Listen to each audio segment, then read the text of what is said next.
मुझे इतिहास कहते हैं। ऊंचे मीनारों में, मोटी दीवारों में, महलों की रंगत में, महफिलों की संगत में मैं हूं, मेरा जिक्र है। राजा रजवाड़ों, सल्तनत और सुल्तानों के बनने बिगड़ने की संपूर्ण दास्तां हूं मैं। वक्त की ऊंची मीनार पर बैठा मैं निहार रहा हूं गोलकुंडा को। बड़ी दिलचस्प है इसकी भी दास्तां, आइए दिखाता सुनाता हूं।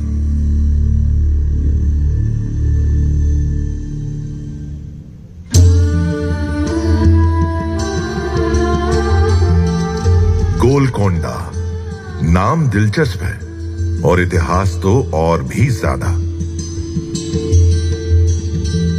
गोल्लाकोंडा तेलुगु में इसका अर्थ हुआ चरवाहों की पहाड़ी। इसी से नाम पड़ा गोलकोंडा।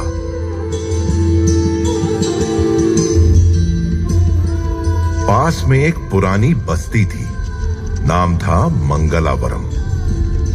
उसी से सटी एक विशाल पहाड़ी और उस पर बना ये किला गोलकोंडा। मध्यकाल में बना ये किला तब दक्कन के सबसे मजबूत किलों में से एक था, जिसने दक्कन की राजनीति में बेहद ही महत्वपूर्ण भूमिका निभाई।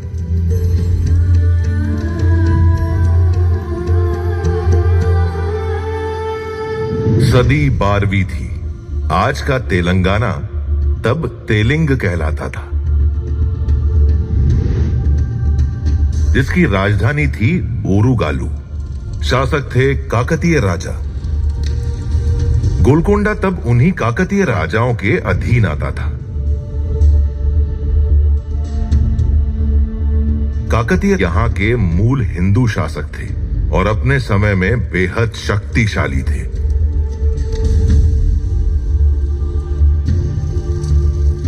देश विदेश में फैल रही उनकी ख्याति ने विदेशी आक्रमणकारियों को इस तरफ आकर्षित करना शुरू कर दिया।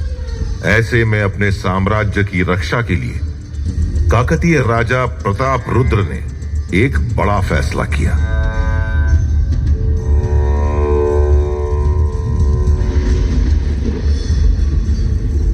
मैं काकतीय नरेश प्रताप रुद्र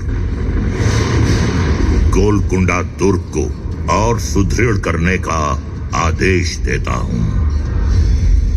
ऐसा होने से ये दुर्ग देवगिरी की ओर से होने वाले आक्रमणों से निसंदेह हमारी रक्षा करेगा और शत्रु को मुंह तोड़ प्रत्युत्तर देने में हम अत्यधिक सक्षम होंगे।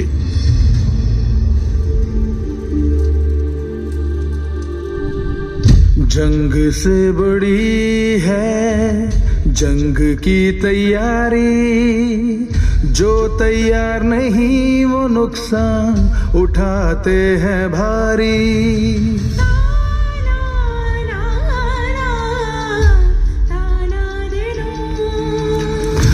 जंग से बड़ी है जंग की तैयारी, एकजुट रहेंगे तो पड़ेंगे हम भारी। दुश्मनों के आने की आहट हवा में थी, ओरिगाथू की शान पनाहों में थी।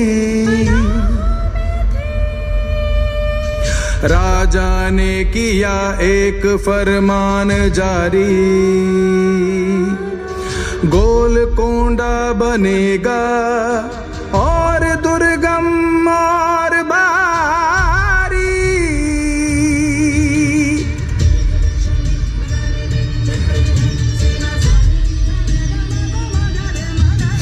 क्योंकि जंग से बड़ी है जंग की तैयारी,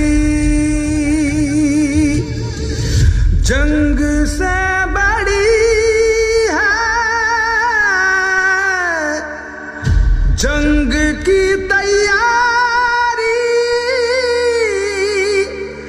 जो तैयार नहीं वो रुखसा उठाते हैं भारी।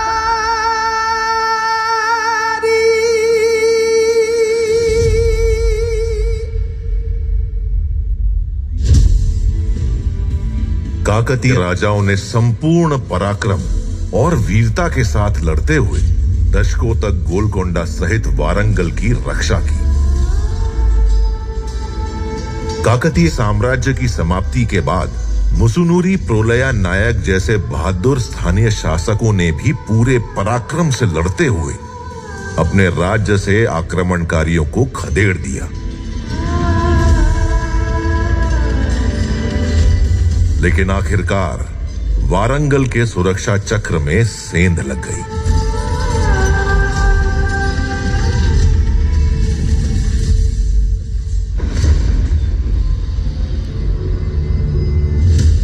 वक्त ने एक बड़ी करवट ली। दिल्ली सल्तनत के एक वजीर अलाउद्दीन हसन बहमन शाह ने दक्कन में बहमनी सल्तनत की नींव रख दी।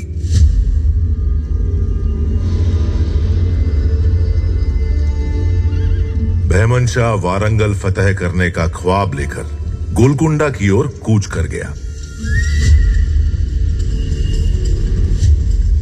लेकिन उसका सामना हो गया वारंगल साम्राज्य के शासक प्रोलया नायक के उत्तराधिकारी मुसुनुरी कपया नायक से, जिन्होंने संपूर्ण शौर्य और साहस के साथ युद्ध करते हुए गोलकोंडा से आक्रमणकारियों को खदेड़ दिया और किले पर दोबारा कब्जा जमा लिया।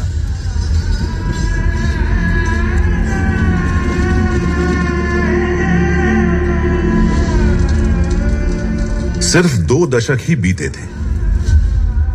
रेचलरा पद्मनायक राजा अनपोटा नायक ने बहमनी सेना की मदद से मुसुनुरी कपया नायक की हत्या कर दी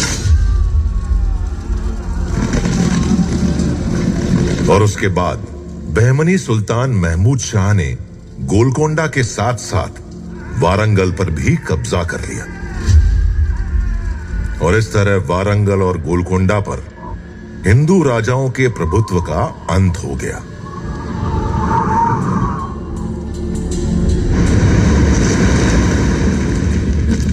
मैं इतिहास वक्त के इस मोड़ पर एक बड़े बदलाव की आहट को महसूस कर रहा हूं।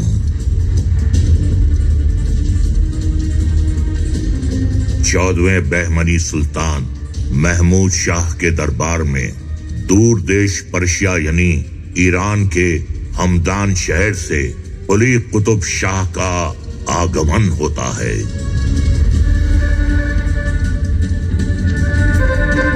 कुली कुतुब शाह बहमनी सल्तनत का अहम सूबेदार बन जाता है।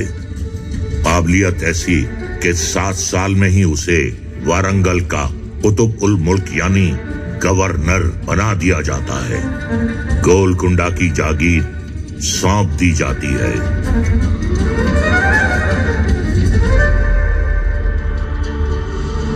वक्त के पन्ने पर गोलकुंडा एक नया हस्ताक्षर करता है। बहमनी शासन का अंत हो जाता है। कुली कुतुब शाह खुद को गोलकोंडा का नया सुल्तान घोषित कर देता है।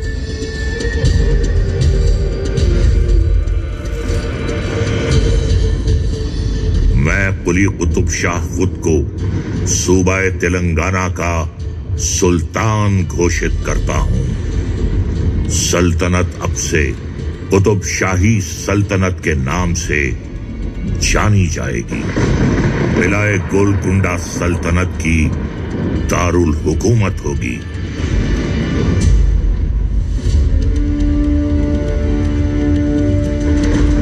सुल्तान कुली कुतुबुल मुल्क के साथ ही तेलंगाना में कुतुब शाही सल्तनत की नींव पड़ गई। सुल्तान कुली ने गोलकोंडा को अपनी राजधानी बना ली, किले का सौंदर्यीकरण कराया और नाम रख दिया मुहम्मद नगर।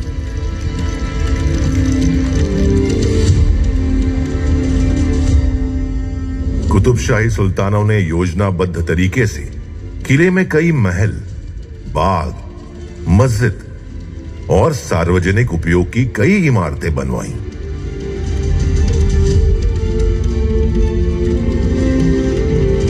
7 किलोमीटर के दायरे में फैले इस किले में 8 दरवाजे हैं। प्रवेश द्वार बाला हिसार के आगे दीवाने खास और दरबार है।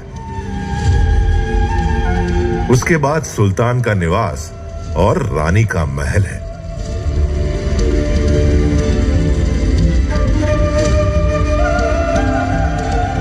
इन सबसे परे है महाकाली मंदिर, जहां अब भी हर साल बड़ी धूमधाम और धार्मिक हर्षोल्लास के साथ आयोजित होती है लोकप्रिय बोनालू जात्रा।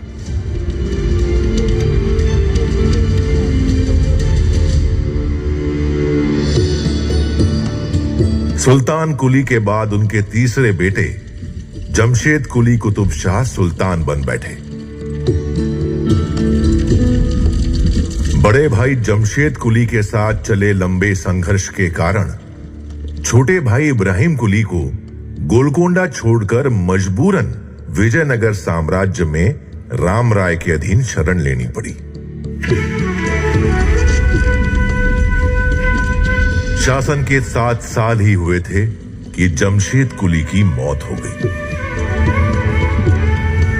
तब विजयनगर से वापस आकर इब्राहिम कुली ने खुद को गोलकोंडा का सुल्तान घोषित कर दिया। उन्हीं के शासन में एक झील का निर्माण हुआ। झील का नाम उनके दामाद प्रसिद्ध सूफी संत हुसैन शाह वली के नाम पर हुसैन सागर रखा गया। इब्राहिम कुली ने मूसी नदी से आगे गोलकोंडा का विस्तार करना शुरू किया। इस कार्य को पूरा किया उनके बेटे सुल्तान मोहम्मद कुली ने।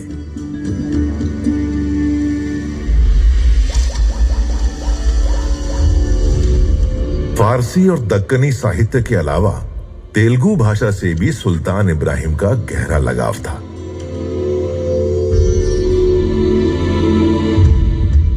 गोलकोंडा में तेलुगु शिक्षा को संरक्षण देने वाले वे पहले शासक थे। तेलुगु कवि अदंकी गंगाधर कवि, कंडुकूरी रुद्र कवि और कई दूसरे तेलुगु कवि अक्सर उनके दरबार में कविताएं पढ़ा करते थे। अदंकी गंगाधर कवि को तो उन्होंने अपना दरबारी कवि ही नियुक्त कर लिया था। तेलुगु साहित्य में सुल्तान इब्राहिम को मल्लिका भरम कहा गया। प्रसिद्ध तेलुगु साहित्यकार कंडुकुरी रुद्र कवि अपनी रचनाओं से लोगों की सामाजिक चेतना जगा रहे थे। यक्षगान को लोकगीत और नाट्य दोनों रूपों में लिखकर उन्होंने इतनी ख्याति हासिल कर ली कि सुल्तान इब्राहिम कुली खुद उनके मुख से सुनकर उसका आनंद उठाना चाहते थे।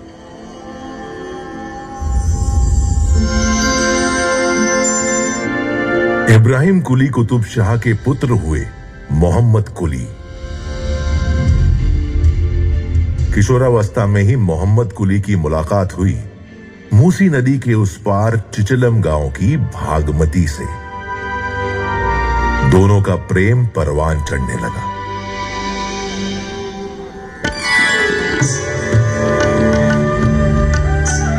वालिद इब्राहिम कुली ने ज्यादा सख्ती ना दिखाने में ही सल्तनत की भलाई समझी और इस तरह भागमती और मोहम्मद कुली एक दूजे के हो गए।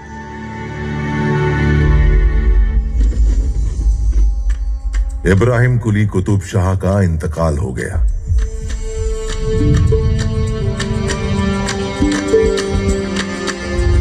शहजादे वारिस मोहम्मद कुली कुतुब शाह गोलकोंडा के सुल्तान बन गए। उम्र थी मात्र 14 साल। मोहम्मद कुली खुद उर्दू कविताएं लिखते थे। वे उर्दू के ऐसे पहले कवि बन गए जिनकी कविताएं कुलियत नाम से संग्रह रूप में जारी हुई। वास्तुकला की इस्फहानी शैली का प्रयोग करते हुए मोहम्मद कुली ने शहर हैदराबाद बसाया। ईस्वी सन 1591 में चार कमान प्लाजा के बीच विश्व प्रसिद्ध चार मीनार की तामीर करवाई। 11 सुंदर बाग लगवाए और शहर का नाम दिया भागनगर।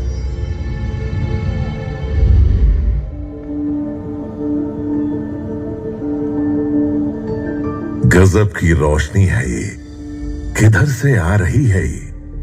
क्या कोई नूर का पर्वत धरती पर उतर आया है? हाँ, यही सच है। ये एक टुकड़ा अनमोल रत्न हीरा है।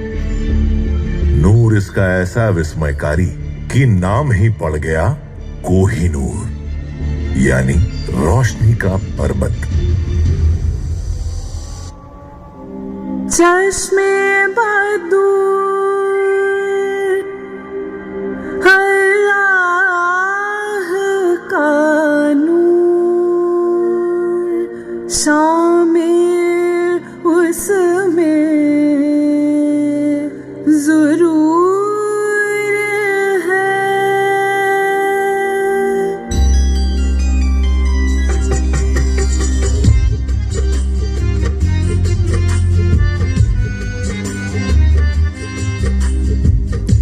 चश्मे बदूर अल्लाह का नूर, शामिल उसमें ज़रूर है। इतना नायाब जैसे हो ख्वाब मिल जाए तो वो सुरूर है। सबसे अलग, सबसे जुदा, उस पे तो हर एक दिल है फिदा।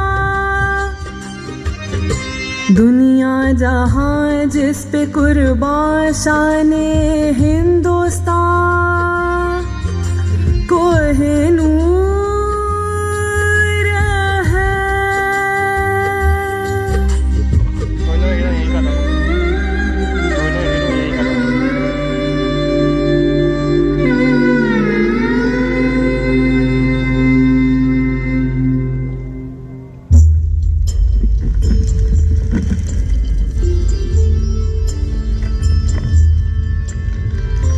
मोहम्मद कुली के बाद सुल्तान बने उनके दामाद मोहम्मद कुतुब शाह ने हैदराबाद में मक्का मस्जिद का निर्माण करवाया।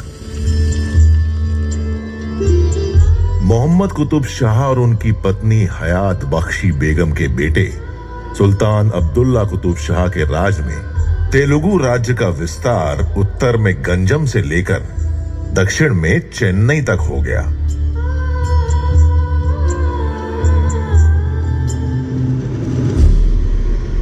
इसी बीच मुगल बादशाह शाहजहां का बेटा औरंगजेब दिल्ली से आकर दक्कन साम्राज्य का गवर्नर बन बैठा, ताकि मौका मिलते ही वो गोलकोंडा पर चढ़ाई कर दी।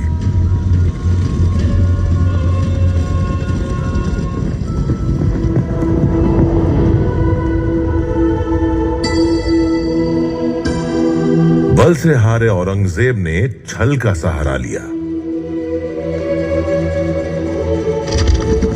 सुल्तान अब्दुल्ला कुतुब शाह के साथ उनके अपने ही आदमी ने विश्वासघात किया। औरंगजेब ने सुल्तान को बंदी बनाकर उन्हें उनके ही किले में ही कैद कर लिया।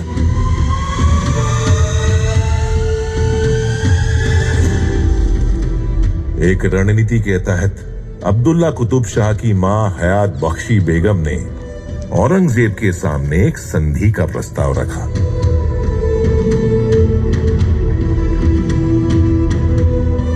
अपनी रिहाई और गोलकोंडा पर राज करने की एवज में अब्दुल्ला कुतुब शाह ने औरंगजेब के बेटे मोहम्मद सुल्तान को रामगीर की जागीर दे दी और उसे अपना दामाद भी कबूल कर लिया।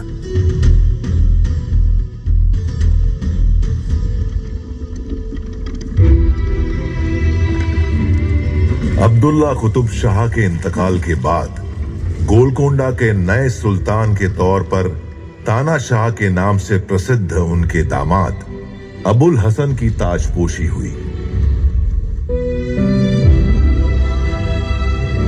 अबुल हसन ने शासन के महत्वपूर्ण पदों पर काबिल और सक्षम हिंदू मंत्रियों की नियुक्ति की। उन्हीं में से 2 सगे ब्राह्मण बंधु थे, अक्कन्ना और मदन्ना।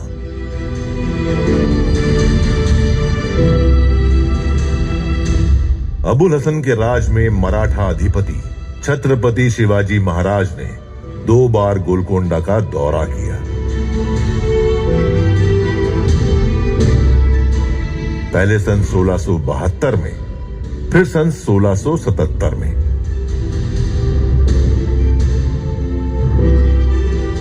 औरंगजेब की बदनीयती को भांपते हुए छत्रपति शिवाजी महाराज ने औरंगजेब के खिलाफ लड़ने में अबुल हसन की भरपूर मदद की।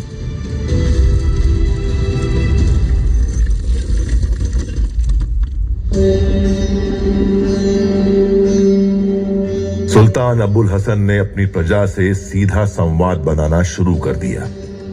सुल्तान एक दिन जा पहुंचे कुचिपुड़ी गांव।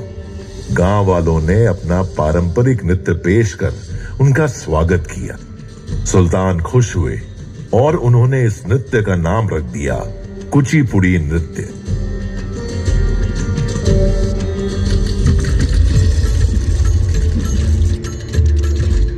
मदन्ना के भतीजे कनचरला गोपन्ना को भद्राचलम का तहसीलदार नियुक्त किया गया। भगवान श्री राम के अनन्य भक्त कनचरला गोपन्ना ने भद्राचलम में रामचंद्र मंदिर के जीर्णोद्धार में राजकीय खजाने की कुछ रकम खर्च कर दी। इस बात से खफा अबुल हसन तानाशाह ने उन्हें गोलकोंडा किले में कैद कर दिया। कहते हैं तब स्वयं भगवान श्री राम सुल्तान अबुल हसन के सपने में प्रकट हुए और उन्होंने चोरी की रकम के बराबर स्वर्ण मुद्राएं सुल्तान को देकर अपने भक्त कनचरला गोपन्ना को रिहा करा लिया।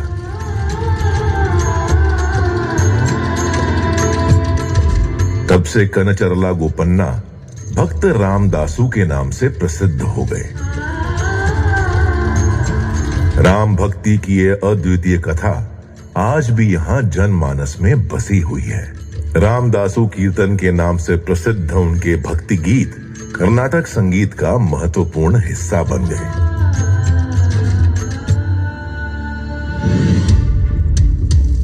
अबुल हसन तानाशाह मुगलों से लड़ने में बीजापुर की मदद कर रहा है और हिंदुओं को मंत्री बना रहा है। इन सब बातों को सुनकर मुगल बादशाह औरंगजेब आग बबूला हो गया। उसने अपने बेटे के नेतृत्व में मुगल सेना को गोलकोंडा रवाना कर दिया। 8 महीने के संघर्ष के बाद वो धोखे से किले में घुसने में कामयाब हो गया। गोलकोंडा का खजाना लूट लिया गया। हिंदू मंत्रियों मदन्ना और अक्कन्ना का सिर कलम कर दिया गया। इतना ही नहीं, अबुल हसन तानाशाह को दौलताबाद किले के काला महल में कैद कर दिया गया। जेल में ही उनकी मौत हो गई और इसी के साथ कुतुब शाही वंश का अंत हो गया। औरंगजेब ने असफ जाही को गोलकोंडा का सूबेदार बना दिया, जिसने आगे चलकर निजाम उल मुल्क के नाम से हैदराबाद में अपनी स्वतंत्र हुकूमत चलाई। कभी गर्व, गौरव और शानो शौकत की प्रतीक रही गोलकोंडा की दीवारें, मीनारें और इमारतें सदियों तक मुगल हुक्मरानों के दिए घावों को सहलाती रहीं, सिसकती रहीं। पर सच ये भी है कि वक्त बड़े से बड़े घावों को भर देता है। राजशाही का समय बीता, सदियां बीती, भारत आजाद हुआ। सितंबर 1948 में हैदराबाद और गोलकोंडा भी असफ जाही शासन से मुक्त हो गए। स्वतंत्र भारत की गणतांत्रिक शासन व्यवस्था ने एक बार फिर मौका दिया गोलकोंडा को मुस्कुराने का।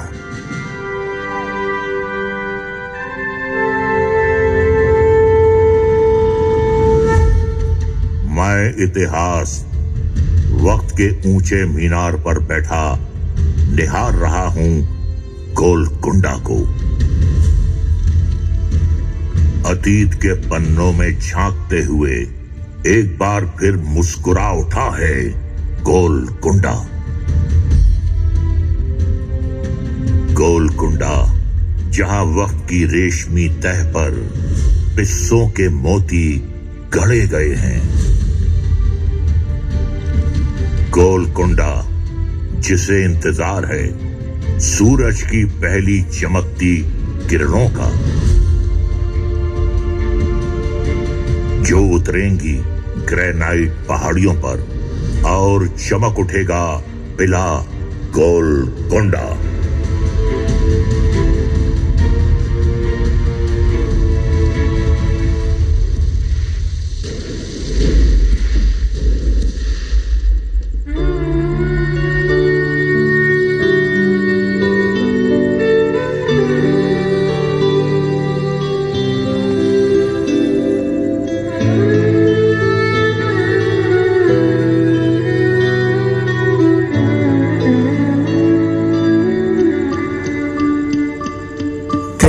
सीने में जो उभर निकलते हैं वो कोई संग नहीं, एक रंग नहीं।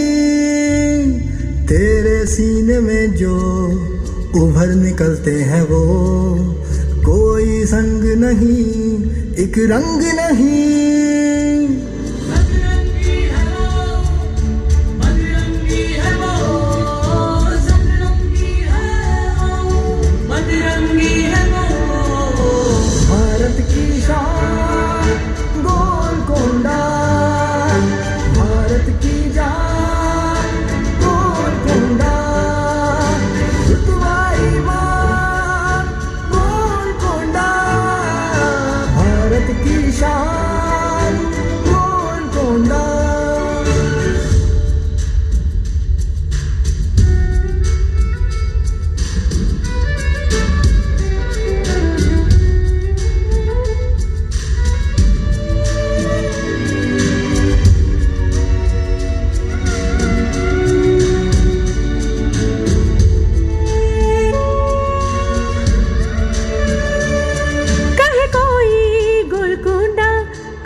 तेरी शान के सदके हैं गुलफाम के सदके हैं, तेरी शान के सदके हैं ईमान के सदके, तेरे दिलो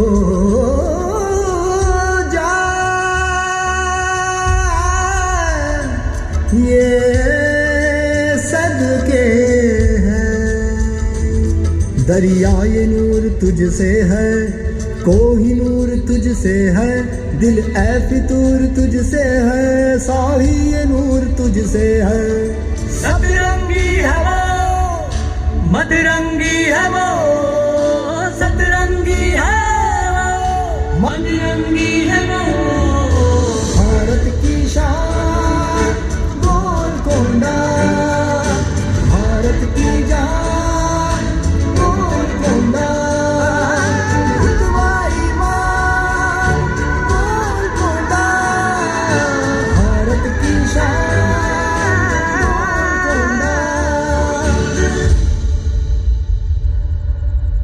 रुतबा ईमान गोलकुंडा, भारत की शान गोलकुंडा।